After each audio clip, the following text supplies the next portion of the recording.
Pendant que le cyclone Béjiza poursuit sa route vers le sud, les Réunionnais, quant à eux, se réveillent avec les images de désolation laissées par son passage.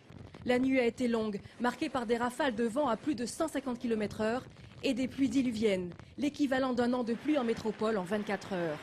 On dénombre un mort et 15 blessés, dont 2 grièvement. Quant aux dégâts matériels, ils sont impressionnants. Des toitures envolées, des arbres arrachés, les routes sont entièrement encombrées. Les habitants comme Marcel et sa famille ne s'attendaient pas à une telle violence. Mais bon, j'étais à Tsoulan, j'ai vu tourner comme ça, du bon, bien sûr, rentrer. Voilà. Bon. Tout a volé, hein. On a eu juste le temps de regarder, de tirer les portes et puis c'était fini. Hein. Pour le moment, 172 000 foyers sont privés d'électricité.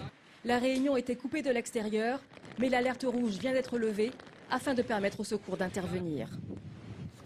Et pour bien comprendre l'intensité de ce cyclone, sachez qu'il est tombé en une journée hier sur l'île, l'équivalent d'un an de pluie dans l'Hexagone.